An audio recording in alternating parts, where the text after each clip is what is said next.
Zapata, periodista y otra campesina como ustedes. Gracias por estar pendientes de nuestro contenido cada mañana. Bienvenidos a la finca de hoy.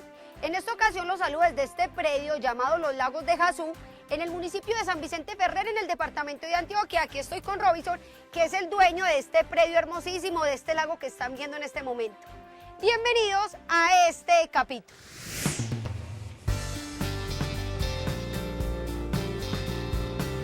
Muchos productores manifiestan su preocupación a la hora de iniciar una cría de búfalos, pues dicen que estos animales son temperamentales y se necesitan buenas reservas de agua. Ya les daremos unos consejos para comenzar la cría bufalina. La detección del celo porcino es fundamental para mayor productividad. Sin embargo, en muchas granjas no se cuenta con un reproductor que ayude en esta actividad y el productor debe hacerlo manualmente. Ya les contaremos cómo divisar el celo y preñar a las cerdas. En la finca de hoy nos preocupamos por contarles cuáles son los cruces que usted puede realizar en su ganadería bovina. Ya les hemos hablado sobre el Zimbra en el trópico bajo. Ahora les contaremos cómo implementar ese mismo Zimbra en temperaturas altas. Información, experiencias e innovación. Acompáñenos en este recorrido agropecuario por Colombia.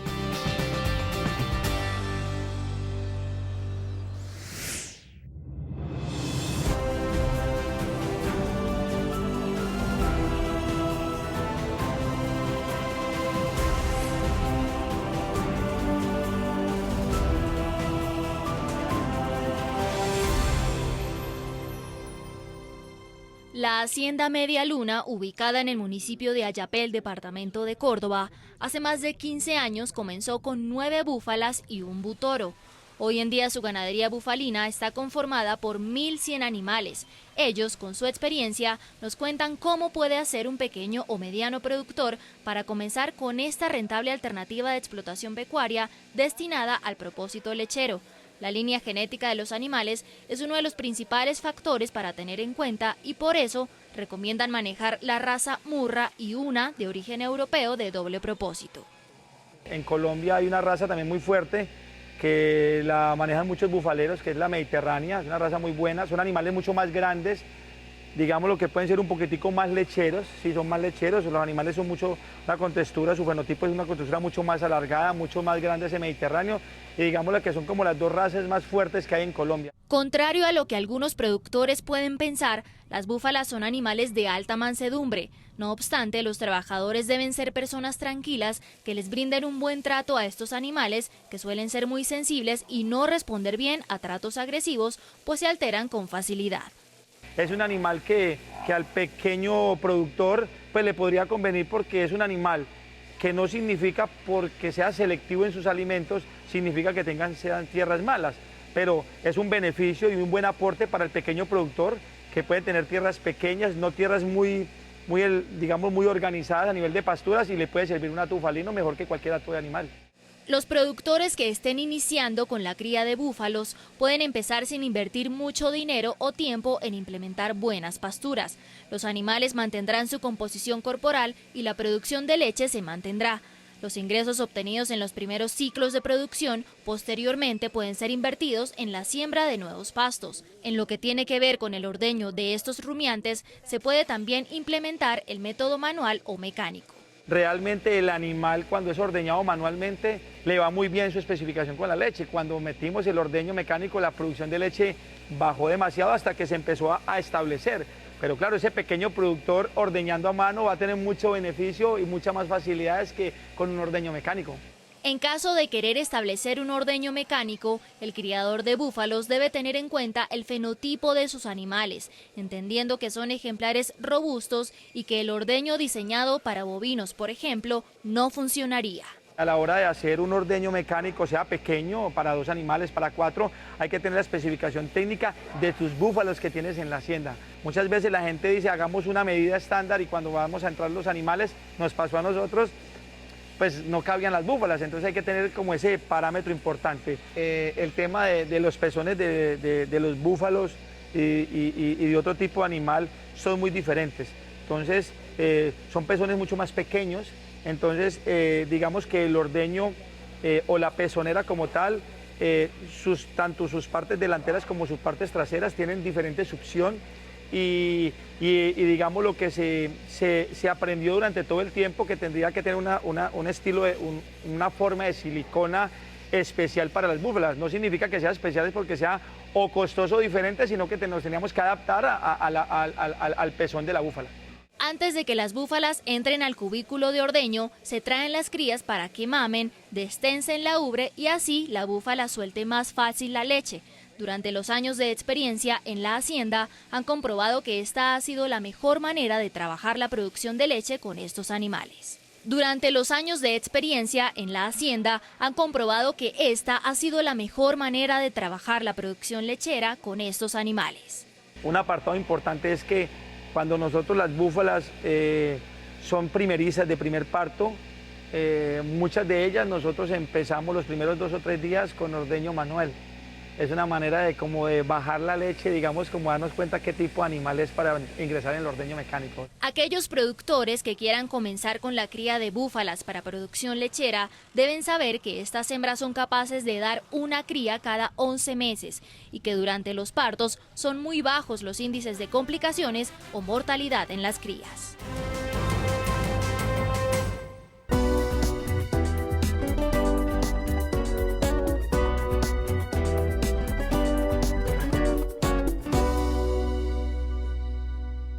La detección del celo de la cerda se hace con una inspección visual y manual si no se cuenta con el reproductor que identifique si la hembra está en precelo o celo.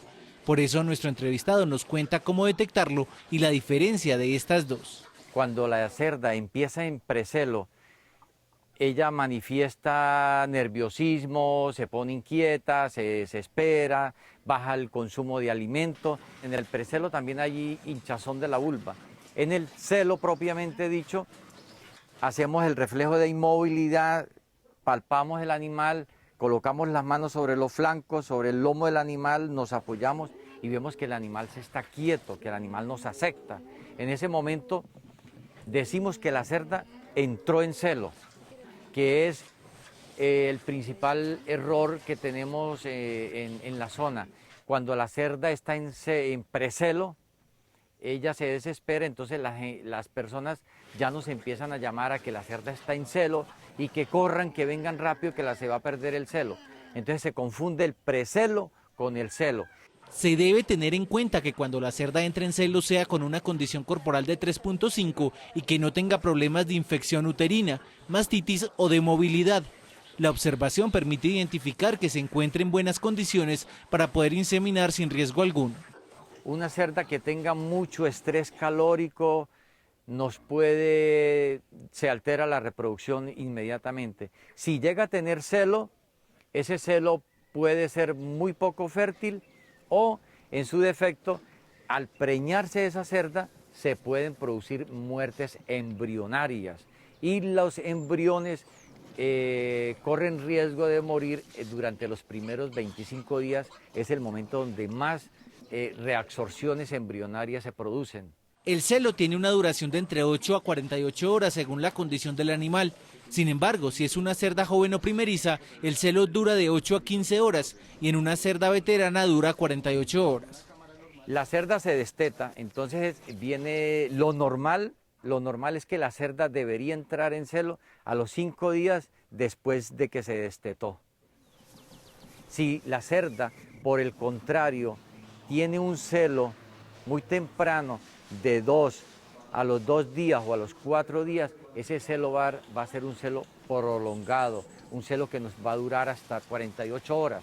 Entonces, esa cerda que va a tener ese celo muy temprano después del destete, podemos inseminarla a las 12 o 24 horas después de que entró en celo y repetir otra dosis a las 48 horas. La práctica de la inseminación se debe repetir para garantizar mayor cantidad de lechones en una cerda y porque la ovulación de ellas dura aproximadamente 8 horas.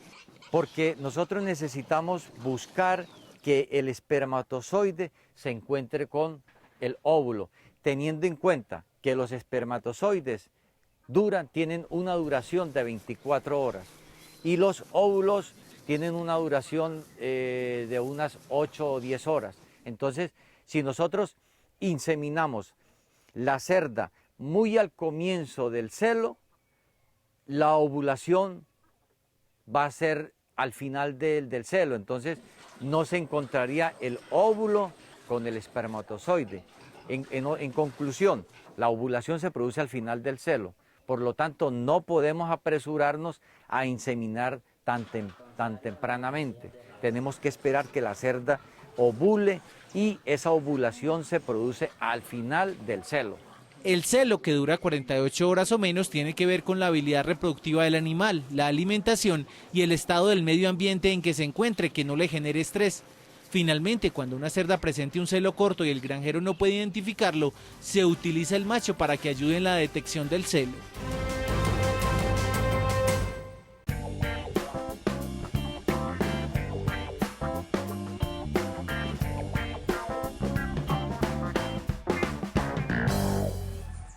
Las meliponas son abejas que no tienen aguijón, por lo tanto no representan un peligro para los apicultores, mientras que las africanizadas obligan a los productores a tener medidas de protección más especializadas como trajes herméticos y guantes. Las meliponas, al ser silvestres, son más dóciles al encuentro con seres humanos. Además, son conocidas por ser socialmente muy organizadas y generar reemplazos oportunos, lo que representa una producción constante y regular de 3 cosechas anuales. Abeja reina, hay abejas nodrizas, hay pecoreadoras, que son las que se encargan de ir por el alimento. Todo funciona igual, con la diferencia que digamos que en la Apis mellifera el manejo, digamos, para crear una reina, tú tienes que orfanar la colmena y para que las mismas abejas generen la reina. En este caso uno saca es la cría, la deja en el mismo sitio donde se encontraba en la otra colmena. Hay 2 grupos de abejas meliponas, las conocidas como angelitas y las boca de sapo. La diferencia principal entre ellas es el tamaño, pues las angelitas pueden llegar a medir hasta 4 milímetros. Las boca de sapo tienen casi el tamaño de las africanizadas, es decir, de 5 a 6 milímetros. La dificultad de la extracción hace que 1 mililitro de miel de las angelitas pueda llegar a costar hasta 10.000 pesos. La casa de las angelitas está construida de forma vertical y las de boca de sapo en horizontal, por su forma particular, tienen ese nombre asignado. Para el almacenamiento de las abejas se debe manejar madera que no tenga olor, ya que estas son muy selectivas y sensibles. Hay que protegerlas de la lluvia y del exceso de humedad para evitar hongos y bacterias. Ellas construyen su colmena verticalmente, o sea, de forma ascendente. En la forma, digamos, central de la colmena es donde crean las crías. Entonces, esos son como unas tortas en escalas donde mantienen la cría, y alrededor de la cría es donde ellas producen la miel, que es como en unas cápsulas, que es de ahí de donde se extrae. Es fundamental que los apicultores garanticen el suministro de alimento. En este caso se maneja una relación de 2:1, o sea, 2 litros de agua por 1 kilo de azúcar. En los bebederos para cada colmena o en los comunitarios, que es donde beben todas las abejas. Otro aspecto que se debe tener en cuenta es que las abejas meliponas no pueden vivir en todo tipo de climas. Requieren de un ambiente templado que oscile entre los 18 y los 25 grados centígrados. Las abejas se pueden tener en el clima cafetero, que es al que más se adaptan. No se recomiendan climas fríos, pues porque no, digamos, tienden a desaparecer o no se dan bien, no se crían, digamos. Entonces tienen más preferencia hacia el clima cafetero o templado. Para el control de plagas que puedan afectar las colmenas, estos apicultores realizan monitoreos 1 vez por semana, teniendo en cuenta que los enemigos naturales de los insectos son las hormigas, los ácaros y las moscas. En cuanto a las hormigas, acá se hace control con cal, se rocea alrededor de la colmena para que las hormigas no suban. En cuanto a la mosca y al ácaro, pues es complejo el manejo de esto, pues porque para controlar ácaro hay que fumigar. Y digamos que se perdería el producto. Pues se trata de que haya un control y de prevenir que no se encuentre el ácaro en la colmena. Se recomienda a los productores que lleven a cabo un uso adecuado de los agroquímicos y que establezcan zonas de protección para las abejas, teniendo en cuenta que en Colombia en los últimos años se ha perdido más del 30% de las colmenas que se tenían en la década pasada. La trivia del campo. Conviértete en un experto con la finca de hoy. Pregunta: ¿cuál de las siguientes frutas es conocida como frijol de árbol? A. Borojó. B. Chachafruto. C. Naidí. Piénsalo bien y descubrirás la respuesta correcta.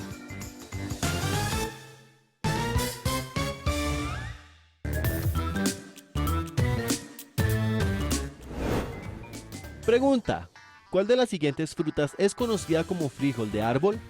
A. Borojó. B. Chachafruto.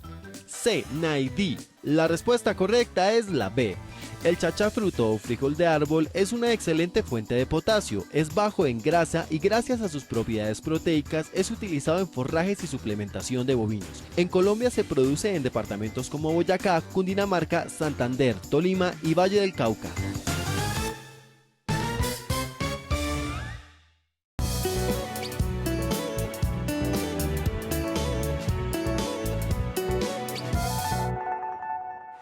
Esta es la hacienda La Bombonera, ubicada en la vereda La Trinidad del municipio de Fusagasugá, Cundinamarca. Aquí sus dueños se gozan nada más ni nada menos que de tener la segunda raza lechera del mundo después de la Holstein y la genética doble propósito más importante de origen francés. Las ventajas van desde las características particulares de la leche hasta el dinamismo económico que se le inyectó al predio con los animales Montbélier. Tiene una característica especial que tiene 43% de proteína, que es una proteína caseína capa B, que es prácticamente el 43% y es perfecta para fabricar lo que son quesos.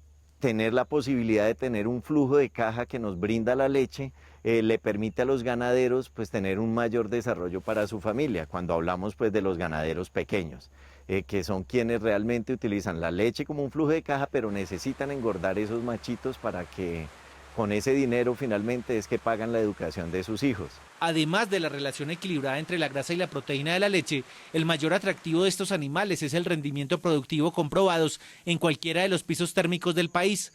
En zonas como los departamentos de Córdoba y Magdalena se han establecido hatos, tanto puros como de Brahman cruzados, a los que se les inserta esta genética para mejorarlos básicamente en el incremento de la producción láctea. En tierra cálida, como hoy aquí en esta finca, estamos en Fusagasugá a 1450 metros de altura, con una alta incidencia de garrapatas, de nuches, de mosca, y los animales se comportan bien, con un manejo normal al usual que se hace con cualquier otro ganado. Las producciones lácteas están entre 3.800 y 4.200, teniendo novillas que nos han dado picos de 24 litros en primer parto. En zonas más cálidas en la costa, hablamos de producciones medidas hoy en los animales cruzados que están del orden de los 3.200 litros. El clima frío también se beneficia de estas ventajas. En zonas de sabana, por ejemplo, existen hatos de más de 300 animales que garantizan producciones de 6.400 litros de leche por lactancia de 305 días por cada animal. Nosotros tenemos animales que están en Nariño a unas condiciones de frío extremo superiores a los 3.000 metros de altura sobre el nivel del mar. En Cundinamarca, allá encontramos vacas que pican en 38 y hasta 40 litros sin problema. A pesar de no ser una raza certificada en Colombia como cárnica, el Montbélier alcanza también pesos nada reprochables. En Francia, su país de origen, los terneros se faenan desde los 200 kilos, apenas han sido destetados. Las vacas de descarte son igualmente valoradas, lo que permite un retorno económico extra. Si lo miramos por el lado de la carne, los machos a los 2 años ya están del orden de los 500 kilos, que ya nos permiten enviarlos a sacrificio. Otro factor de suprema importancia son los rendimientos reproductivos. Están en capacidad, si ya están por el orden de los 350 kilos, desde los 16, 18 meses, en esta finca se ha logrado preñar novillas de 16 meses, han tenido su preñez y están pariendo. Ha habido aquí novillas pariendo de 24 meses. Eso es una ganancia que en plata eso es altamente significativo. No tiene tantos días abiertos. Cuando paren ya prácticamente a los 70 días otra vez pueden quedar preñadas. Hay unas vacas que ya muestran 60, 50 días. En demanda alimenticia, los ejemplares de esta raza son poco exigentes. Se caracterizan por pastorear constantemente y por convertir cualquier tipo de forraje. Sus aplomos son muy fuertes. Entonces son unos animales que en zonas de ladera se comportan sin ningún problema, pueden desplazarse grandes distancias y no tienen dificultades en sus patas. Aunque con el cruzamiento baja un poco la resistencia propia del ganado local, esta pérdida se ve indiscutiblemente compensada con los rendimientos productivos que se alcanzan. Cuando usted cruza esta raza con animales, decir un pardo, un Holstein o una raza criolla para sacar F1, es aún más rústico. Lo que es en la parte de Arauca, lo cruzan muchos con cebú y son animales que crecen muy rápido, que a los 24 meses fácilmente ya están pesando 500 kilos. Hace unos años en Arauca hubo una vaca cruzada de Gir con Montbélier que obtuvo unos valores de producción diaria de leche que superaban los 40 litros. Debido a su capacidad de conversión de pastos de baja calidad, la raza Montbélier es de las mejores alternativas de producción ganadera en zonas afectadas por los extremos climáticos, ya sea de lluvia o de sequía.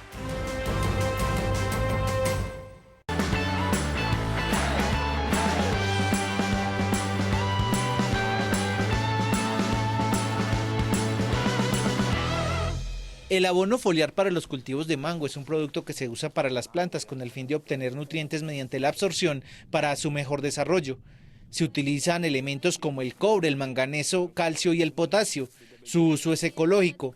En la finca Cantarrana, situada en el departamento de Córdoba, usan estos productos para la producción de sus cultivos. Un abono foliar son productos que se utilizan bacterias, especialmente, para aplicar sobre la planta por medio de la hoja, para que a través de la fotosíntesis la planta lo absorba y cause resistencia en la planta o mantenga la humedad en las hojas y a través de las hojas, pues por lo tanto llega a la raíz.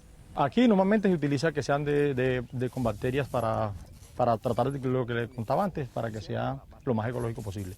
El proceso se integra con la fotosíntesis que se da mediante la radiación solar. La planta va absorbiendo y llevando a la raíz lo necesario, convirtiéndose en una planta fuerte que retiene líquidos. Generalmente se usa cada 3 meses para brindar más fuerza a esta planta.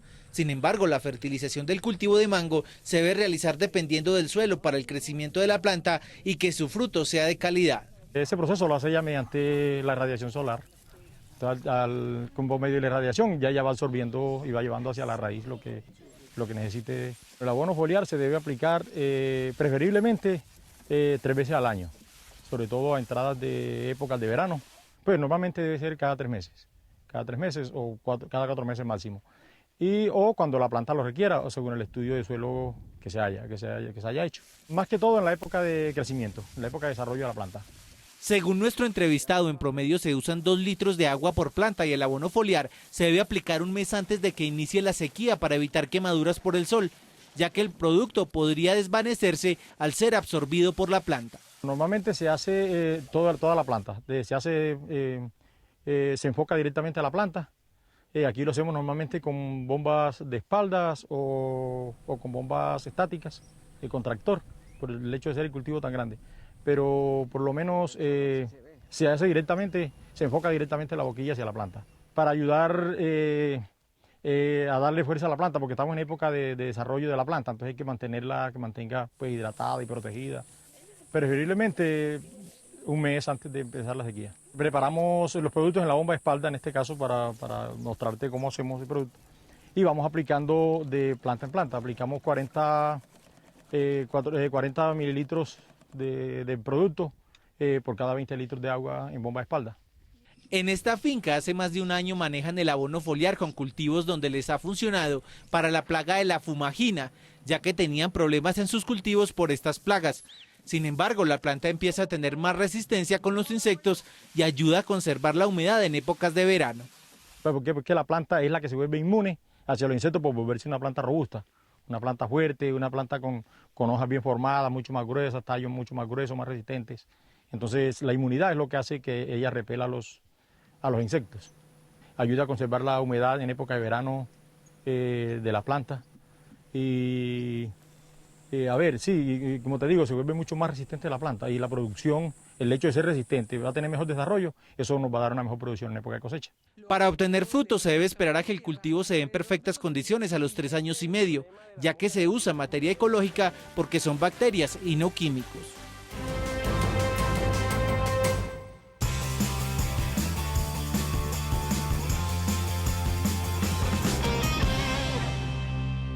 A Al oriente del departamento de Córdoba, específicamente en el municipio de Ayapel, conversamos con Marlon Torrado, médico veterinario, quien nos explicó las dos formas correctas de llegar a los ejemplares Zimbra en las proporciones adecuadas y funcionales para que sean animales altamente productivos en esta zona tropical, donde las temperaturas diarias pueden oscilar entre los 36 y 40 grados centígrados. Para llegar a un Zimbra es utilizando dos razas puras, en este caso tenemos el cebú, el Brahman y tenemos el Simmental. Cruzamos estas dos razas para obtener el F1, que son estos animales que están acá. Tenemos el F1. Este F1 ya está inseminado con semen Brahman puro. El resultado de ese cruzamiento, que viene siendo un 3/4 cebú por 1/4 de Simmental, esas novillas las vamos a inseminar con un Simmental puro y llegaríamos al cruce 5/8, 3/8. Para lograr el F1 Brahman por Simmental, lo recomendable en esta zona es que la base sea de la línea que le aportará la resistencia, lo que implica tener hembras cebuinas puras e inseminarlas con semen de un toro Simmental puro, pues en el clima de la zona se dificulta mantener un tono de la raza europea.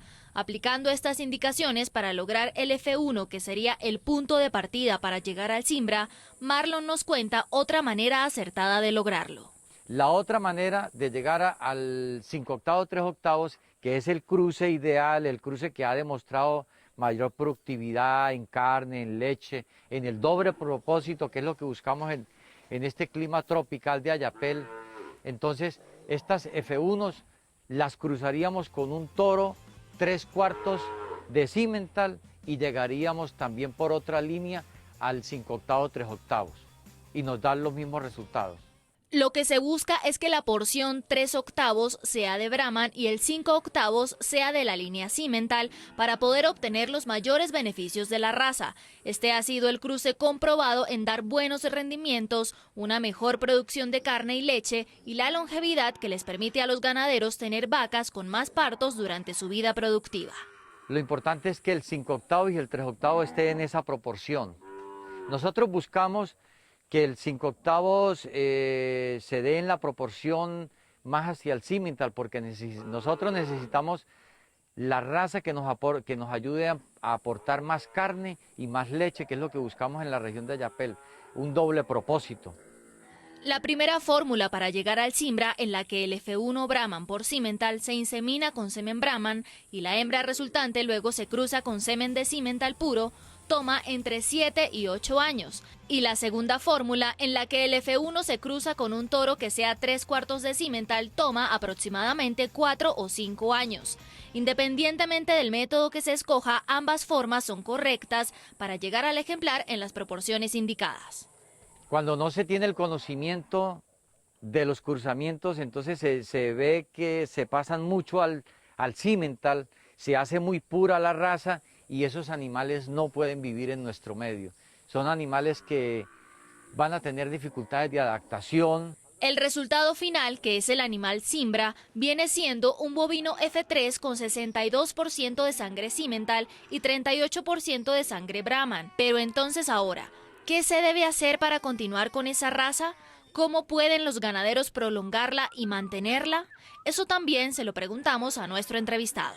Debemos seguir retrocruzando Zimbra con Zimbra y continuamos porque ya formamos una raza, ya tenemos una raza con las características definidas, porque es que los cruzamientos en la ganadería son a largo plazo y si los hacemos mal vamos a tener muchas pérdidas. Entonces no hay tiempo para perder, tenemos que hacer los cruzamientos bien desde el comienzo y no esperar a llegar a 8 años y decir nos equivocamos.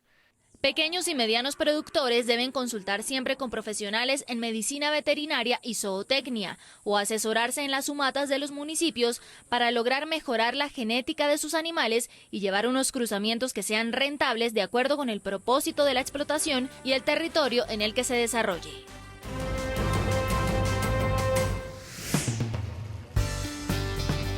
Al regreso, veremos por qué es tan importante asociarse y cómo es el proceso con materia seca de Aguacatejas.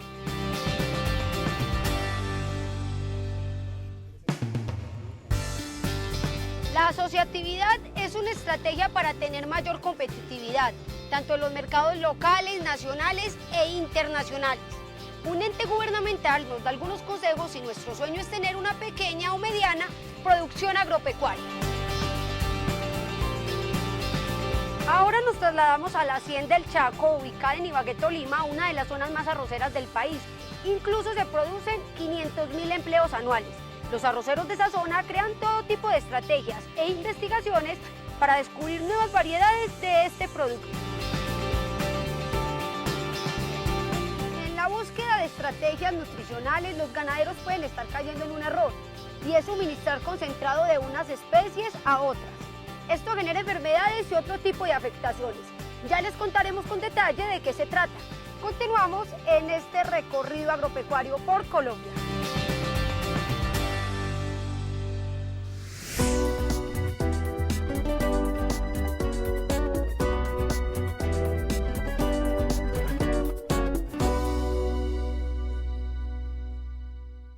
Bajo la premisa de que cuando nos unimos somos mucho más fuertes y competitivos, logrando fundamentalmente una mayor capacidad en pro de la gestión de los propios derechos, en este caso como campesinos, el gobierno nacional creó desde hace 88 años, es decir, desde 1931, una entidad que para muchos no es muy conocida, pero que desde su misión busca fortalecer la economía por gestión compartida.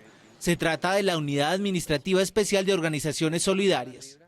La economía solidaria reconoce 3 tipos de empresas: cooperativas, asociaciones mutuales y fondos de empleados. Y estas empresas, como tienen un manejo especial tributario, sus excedentes son reinvertidos en la comunidad. El objetivo es promover la creación y formalización de empresas que dinamicen las economías locales, integrando tanto a los pequeños como a los medianos productores agropecuarios, quienes se capacitan además en la creación de planes, programas y proyectos que benefician a sus propias comunidades.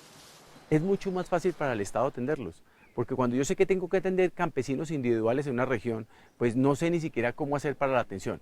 Pero cuando tengo que atender una cooperativa que representa 30, 40, 50 familias, pues es mucho más fácil llegar con un proyecto, poder acceder a créditos bancarios o a la oferta institucional de la Agencia de Desarrollo Rural, del Ministerio de Agricultura, si es un tema de cultura, Ministerio de Cultura, si necesita acompañamiento en temas de comercio o tiene una variedad de productos que ya cree que los puede exportar, con el Ministerio de Comercio para ayudarlos a que exporten su producto.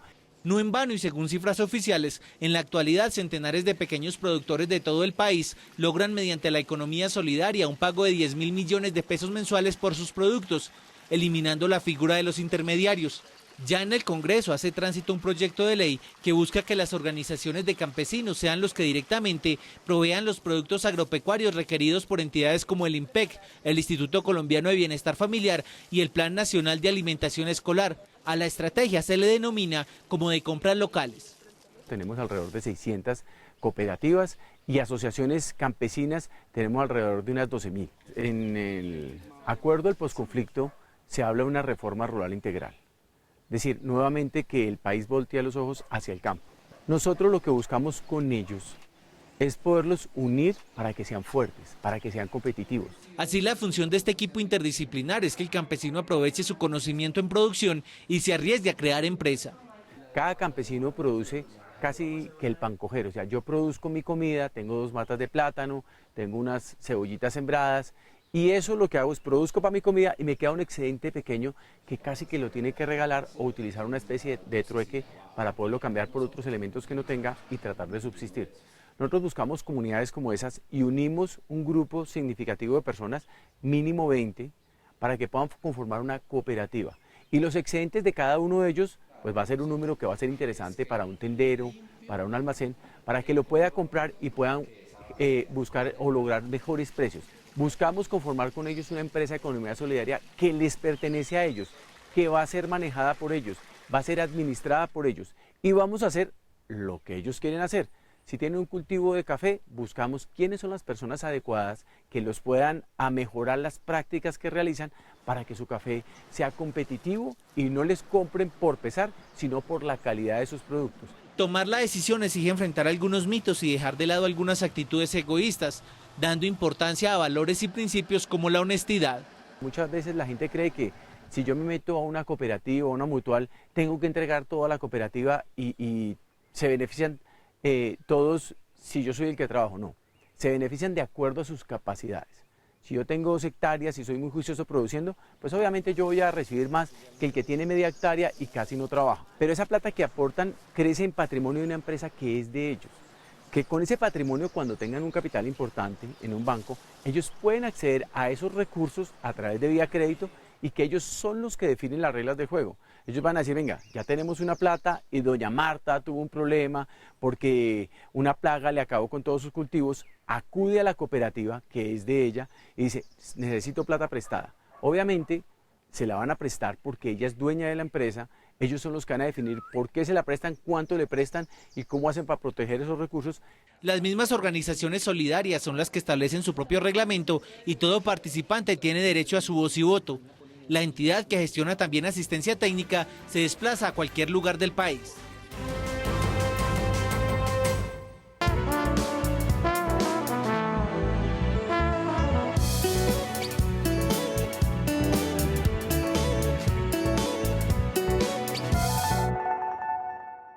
Colombia es un país que cuenta con una posición influyente en la producción arrocera de Latinoamérica, ya que al encontrarse en una zona tropical hay un nivel más alto de productividad. En los últimos 20 años, las zonas de riego han aumentado su rendimiento pasando de un 16 a un 39% por hectárea. Desde 1970 se han lanzado al mercado más de 30 variedades. Las más conocidas son IRR22, IR8, Zika 4, entre otras.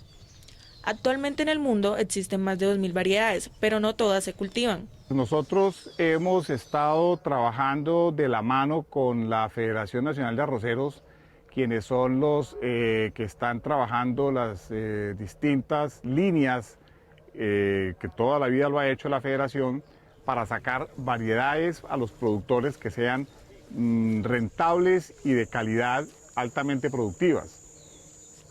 Esas variedades que se salen al mercado, que en este momento sabemos que la Federación de Arroceros tiene unos estudios interesantes. En algunos momentos aquí mismo en la hacienda se han hecho pruebas de campo para mirar las nuevas variedades que van a salir, que algunas son hijas de variedades antiguas o variedades que todavía están en el mercado, pero con unos desarrollos mucho más productivos. Anualmente los investigadores de la Federación evalúan unos 9.000 materiales y realizan unos 200 ensayos de manejo agronómico en las áreas de suelo, agua, plagas y enfermedades, para supervisar la fisiología del arroz, el control de malezas y establecer el mejor manejo de cada variedad de arroz. Mucho más interesantes hacia que podamos nosotros los productores tener más productividad, buscando que sean variedades que se enfermen menos, que tengan menos problemas de enfermedades, para poder ser más económicos en cuanto a los costos de operación, de insumos y demás, y buscando que sean líneas que tengan una aceptación importante en el mercado. Siempre se ha hecho, siempre se ha tenido, y la Federación de Arroceros siempre está trabajando en el estudio de mejorar y sacar nuevas variedades al mercado.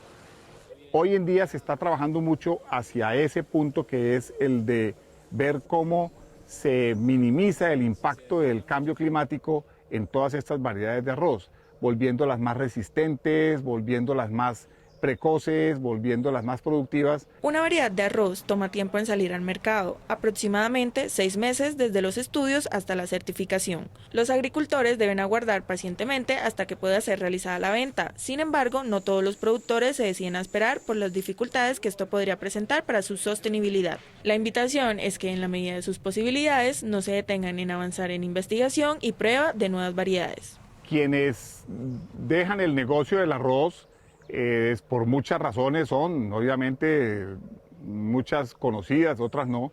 El arroz, como muchos de los otros cultivos que tenemos en Colombia, están pasando por una coyuntura muy difícil. No hablemos de, bueno, hay de toda clase de problemas en los distintos cultivos. El arroz no se escapa a ellos. Entre los que hablamos es precio. Tengo entendido, por información que nos ha dado la Federación, hay unas 4 variedades, una expectativa en 4 variedades nuevas muy promisorias que estamos esperando que salgan lo más pronto posible. La producción arrocera se encuentra presente en 215 municipios del país. Los costos de operaciones de este cereal pueden oscilar entre los 5 o 6 millones de pesos por hectárea y anualmente genera más de 2.500.000 toneladas de arroz paddy seco. En las últimas décadas esta producción se ha mantenido estable en el mercado internacional y pese a las variaciones y crisis del sector se mantiene la competitividad.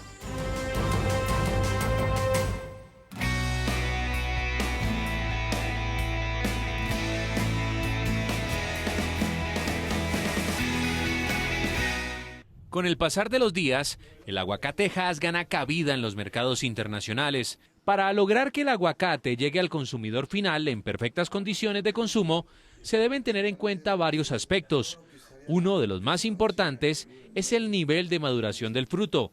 Para ello, los productores del municipio de Fresno, ubicado en el departamento del Tolima, realizan un proceso muy sencillo en el que conocen cuál es el momento adecuado para la cosecha con el fin de enviar el producto con un nivel de maduración adecuado, es decir, que no llegue ni muy biche ni muy maduro. Bueno, el proceso de materia seca es un proceso que hacemos en las fincas para saber cuándo está apta para la cosecha.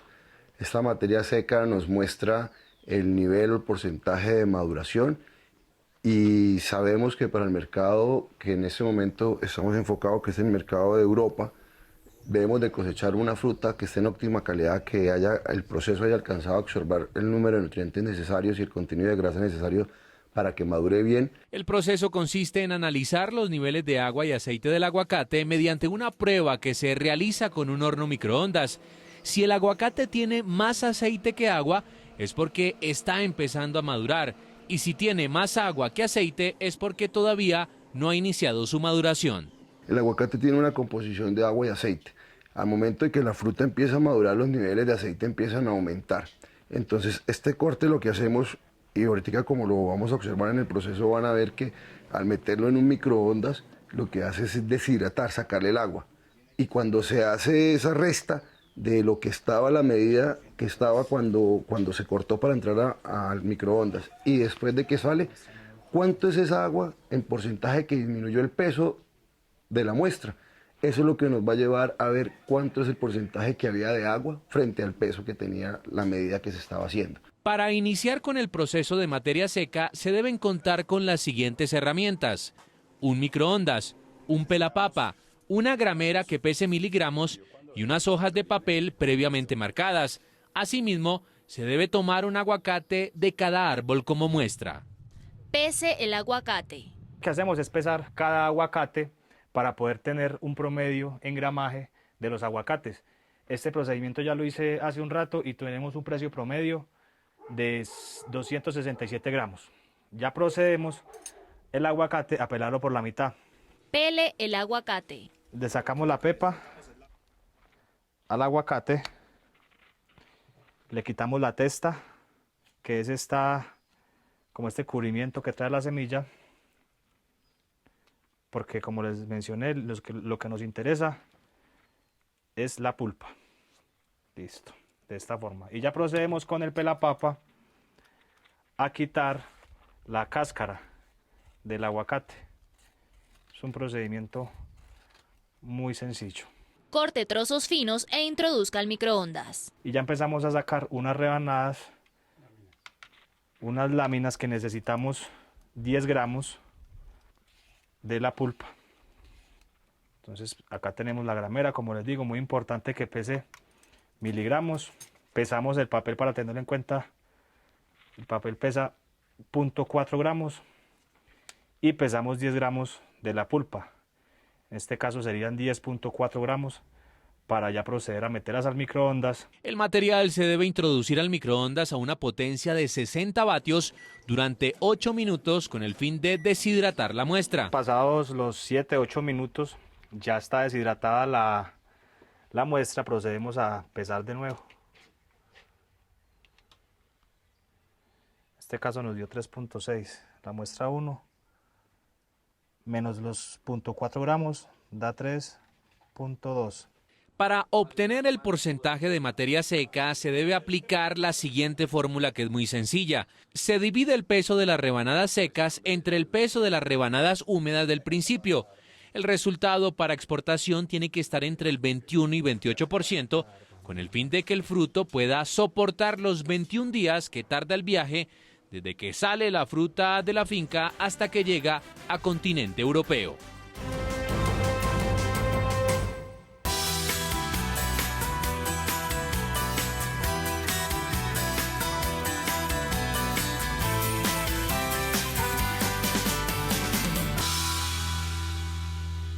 Algunos productores ganaderos pueden caer en la equivocación de suministrar a sus bovinos suplementos o concentrados que son especificados en la etiqueta para otra especie animal.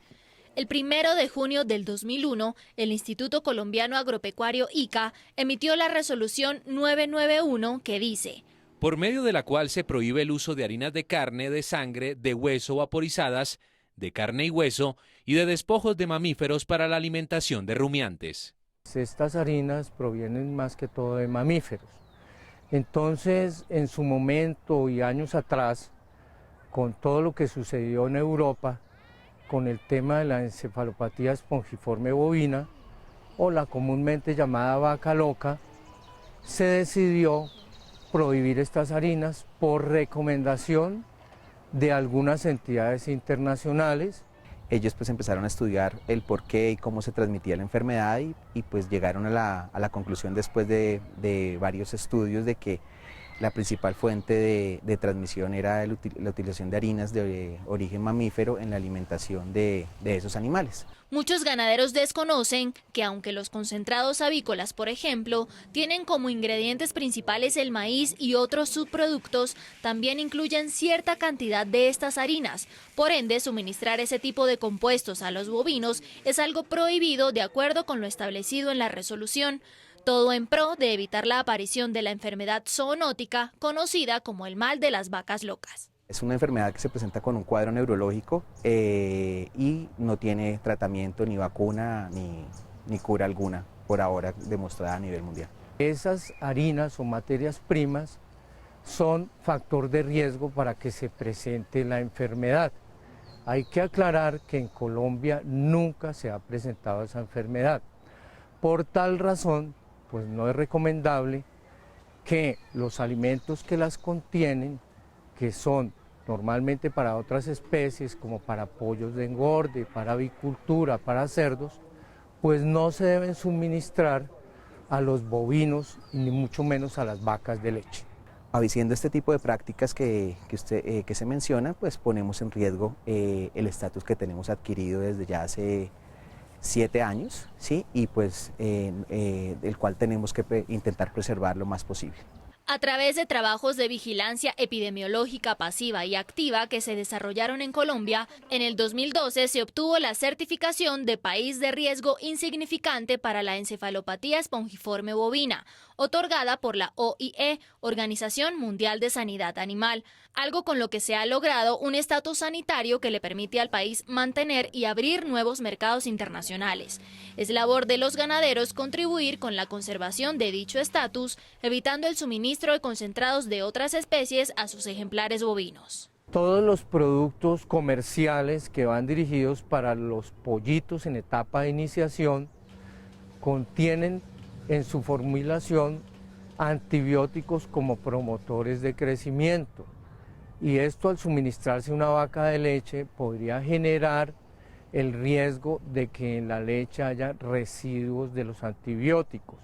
La leche que contenga residuos de estas sustancias químicas tiene efectos nocivos para el consumo humano, genera resistencia bacteriana a los antibióticos y posibles reacciones alérgicas. Invitar sí a todos los ganaderos y a los productores de alimento a que cumplan con toda la normativa y sobre todo que eviten este tipo de prácticas de alimentar a la especie bovina con alimentos que están producidos y destinados a ser utilizados en especies diferentes, ya que tienen elaboraciones completamente diferentes que no están aptos para ser consumidos por la especie bovina. No se debe contradecir lo indicado en las etiquetas de los productos pecuarios y suministrarlo a otras especies o a una etapa productiva diferente para la cual es destinado. Esto abarca también para los suplementos, insumos veterinarios, medicamentos y vitaminas. En el caso de la producción avícola y bovina, un producto para aves tendrá todas las vitaminas y minerales que el pollo necesita para crecer y el concentrado tendrá lo que el bovino necesita para producir. Y yo me despido por acá jugando con Jasper, este perro que tiene 2 años y medio. Y lastimosamente hemos llegado al final de nuestro programa, pero espere mañana más historias, anécdotas e información del campo colombiano. Las personas que están en otros países nos pueden ver a través de la señal de Caracol Internacional y ustedes a través de las redes sociales que aparecen en pantalla. Ustedes no solamente son los protagonistas de este programa, también del trabajo de la tierra del país. Recuerden que quien madruga, Dios le ayuda. Hasta pronto.